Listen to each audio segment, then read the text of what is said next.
Hello student, मैं हूँ रीना। आप देख रहे हैं रीना अकेडमी चैनल। आप सभी का मेरे चैनल पर स्वागत है। मैं अपने आज के सेशन में आपके लिए लाई हूँ कक्षा 9 हिंदी पाठ्य पुस्तक क्षितिज भाग 1 का पाठ नंबर 9 यानी काव्य खंड से कबीर की साखियों का संपूर्ण प्रश्न अभ्यास। तो आप सभी अंत तक बने रहे हमारे साथ इस वीडियो में। इस वीडियो के अंत तक आपको इस पाठ संबंधित संपूर्ण प्रश्न अभ्यास देखने को मिलेंगे। तो आइए इसके पहले प्रश्न को पढ़ते हैं। साखियां के अंतर्गत प्रश्न नंबर 1, मानसरोवर से कवि का क्या आशय है? इसका उत्तर हम लिखेंगे। पहले प्रश्न का उत्तर है, मानसरोवर से कवि का आशय हृदय रूपी तालाब से है जो हमारे मन में स्थित है। इसमें दूसरा प्रश्न है, कवि ने सच्चे प्रेमी की क्या कसौटी बताई है? इसका उत्तर हम लिखेंगे। कवि के अनुसार सच्चे प्रेमी की कसौटी यह है कि उससे मिलने पर मन की सारी मलिनता नष्ट हो जाती है, पाप धुल जाते हैं और सद्भावनाएं यानी अच्छी अच्छी बातें जागृत हो जाती हैं। यहाँ पे प्रेमी का अर्थ जो है, यहाँ पे कवि ने जो है ईश्वर को बताया है, प्रेमी का मतलब। अब नेक्स्ट हमारा प्रश्न है इसमें, तीसरे दोहे में कवि ने किस प्रकार के ज्ञान को महत्व दिया है? इसका उत्तर हम लिखेंगे। तीसरे दोहे में कवि ने अनुभव से प्राप्त ज्ञान को महत्व दिया है। अब हमारा प्रश्न नंबर 4 है इसमें, इस संसार में सच्चा संत कौन कहलाता है? इसका उत्तर हम लिखेंगे। इस संसार में सच्चा संत वह है जो सांप्रदायिक भेदभाव, तर्क वितर्क और बैर विरोध के झगड़े में न पड़कर निश्चल भाव से प्रभु की भक्ति में लीन रहता है। अब हमारा नेक्स्ट प्रश्न है इसमें, अंतिम दो दोहों के माध्यम से कबीर ने किस तरह की संकीर्णताओं की ओर संकेत किया है? इसका उत्तर हम लिखेंगे। अंतिम दो दोहों के माध्यम से कबीर ने निम्नलिखित संकीर्णताओं की ओर संकेत किया है। अपने अपने मत को श्रेष्ठ मानने की संकीर्णता और दूसरे के धर्म की निंदा करने की संकीर्णता। अब ख, ऊंचे कुल के अहंकार में जीने की संकीर्णता। अब हमारा नेक्स्ट प्रश्न है प्रश्न नंबर 6, किसी भी व्यक्ति की पहचान उसके कुल से होती है या उसके कर्मों से? तर्क सहित उत्तर दीजिए। इसका उत्तर हम लिखेंगे। किसी भी व्यक्ति की पहचान उसके कर्मों से होती है, न कि उसके कुल से। आज तक हजारों राजा ऊंचे कुल में पैदा हुए और मर गए, परंतु कोई उन्हें नहीं पहचानता। केवल राम, कृष्ण, बुद्ध, महावीर को जाना गया क्योंकि इन्होंने ऊंचे कर्म किए। इसके विपरीत कबीर, सूर, तुलसी बहुत सामान्य घरों में जन्म लिए थे, परंतु अपने श्रेष्ठ कर्मों से ये संसार भर में प्रसिद्ध हो गए। इस प्रकार हम कह सकते हैं कि महत्व ऊंचे कर्मों का है, न कि ऊंचे कुल का। अब नेक्स्ट प्रश्न है इसमें प्रश्न नंबर 7, काव्य सौंदर्य स्पष्ट कीजिए। हस्ती चढ़िए ज्ञान की सहज दुली चढ़ारी, स्वान रूप संसार है भूखन दे झक मारी। तो इसका उत्तर हम लिखेंगे स्टूडेंट।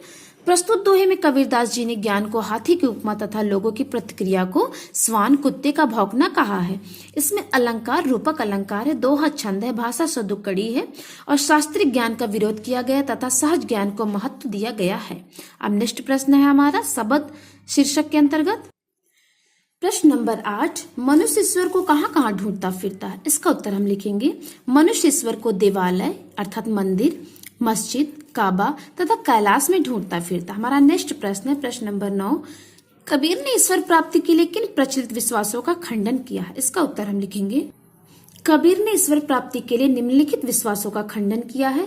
उनके अनुसार ईश्वर न तो मंदिर में है, न मस्जिद, न काबा, न कैलाश आदि तीर्थ यात्राओं में, वह न कर्म में, न योग में, न साधना में, न वैरागी बनने में। ये सब ऊपरी दिखावे ढोंग है, इसमें मन लगाना व्यर्थ है। अब हमारा नेक्स्ट प्रश्न है प्रश्न नंबर 10, कबीर ने ईश्वर को सब श्वासों की श्वास में क्यों कहा है? इसका उत्तर हम लिखेंगे। सब श्वासों की श्वास में से कवि का तात्पर्य है कि ईश्वर कण कण में व्याप्त है, सभी मनुष्यों के अंदर है। जब तक मनुष्य की सांस यानी जीवन है, तब तक ईश्वर उनकी आत्मा में है। अब नेक्स्ट प्रश्न है हमारा प्रश्न नंबर 11, कबीर ने ज्ञान के आगमन की तुलना सामान्य हवा से न कर आंधी से क्यों की? इसका उत्तर हम लिखेंगे। कबीर ने ज्ञान की तुलना सामान्य हवा से न करके आंधी से की है क्योंकि सामान्य हवा में स्थिति परिवर्तन की क्षमता नहीं होती, यानी उसको जो बदलने की ताकत सामान्य हवा में नहीं होती है, जो समय स्थिति होती है। लेकिन तीव्र गति से जब आंधी चलती है तो स्थिति बदल जाती है। उसी तरह ज्ञान में भी प्रबल शक्ति होती है जिससे मनुष्य के अंदर व्याप्त अज्ञानता की जड़ को नष्ट कर देती है। अब हमारा नेक्स्ट प्रश्न है प्रश्न नंबर 12, ज्ञान की आंधी का भक्त के जीवन पर क्या प्रभाव पड़ता है? इसका उत्तर हम लिखेंगे। ज्ञान की आंधी का मनुष्य के जीवन पर यह प्रभाव पड़ता है कि उसकी सारी शंकाएं और अज्ञानता का नाश हो जाता है। वह मोह के सांसारिक बंधनों से मुक्त हो जाता है। मन पवित्र और निश्चल होकर प्रभु भक्ति में तल्लीन हो जाता है। अब नेक्स्ट प्रश्न है हमारा प्रश्न नंबर 13 यानी 13। भाव स्पष्ट कीजिए। क हित चित की वैथुनी गिरानी मोह बलिंदा टूटा। ख आंधी पीछे जो जल बूठा प्रेम हरिजन भी ना। यानी इन दोनों पंक्तियों का हमको अर्थ लिखना है। तो यहाँ पे जो हमारी पहली पंक्ति है, हिति चिति की द्वैथुनी गिरानी मोह बलिंदा टूटा, इसका अर्थ है यहाँ ज्ञान की आंधी के कारण मनुष्य के मन पर पड़े प्रभाव के फलस्वरूप मनुष्य के स्वार्थ रूपी दोनों खंभे टूट गए हैं तथा मोह रूपी बल्ली भी गिर गई।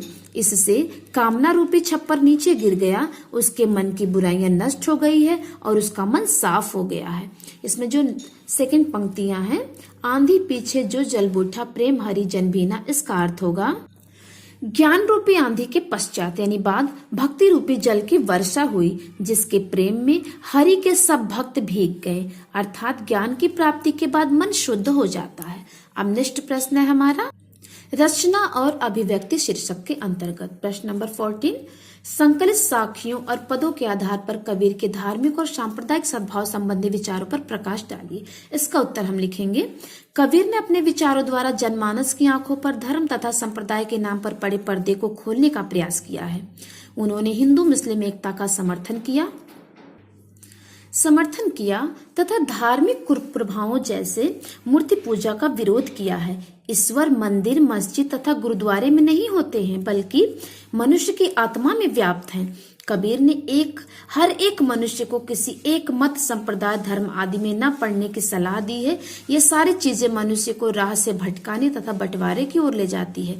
अतः कबीर के अनुसार हमें इन सब चक्करों में नहीं पड़ना चाहिए। मनुष्य की चाहिए कि वह निष्काम तथा निश्चल भाव से प्रभु की आराधना करे। अब नेक्स्ट है हमारा भाषा अध्ययन शीर्षक के अंतर्गत प्रश्न नंबर 15।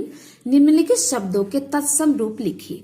तो इसमें तत्सम शब्द है पखापखी, अनत, जोग, जुगति, वैराग, निरपख। तो बच्चों ये जो तद्भव शब्द दिया गया है यानी तत्सम शब्द का जो बिगड़ा हुआ रूप होता है वो तद्भव होता है। तो हमें इन्हीं शब्दों का शुद्ध रूप लिखना है, तत्सम शब्द लिखना है। तो पखापखी का तत्सम रूप होगा पक्ष विपक्ष, और अनत शब्द का तत्सम रूप होगा अन्यत्र, जोग शब्द का तत्सम रूप होगा योग, जुगति शब्द का तत्सम रूप होगा युक्ति, और वैराग शब्द का तत्सम रूप होगा वैराग्य, और निरपक्ष शब्द का तत्सम रूप होगा निष्पक्ष। तो स्टूडेंट इस तरह से हमारे संपूर्ण प्रश्न अभ्यास कंप्लीट हुए। तो मिलते हैं हम आपसे अपने अगले वीडियो में। तब तक के लिए धन्यवाद।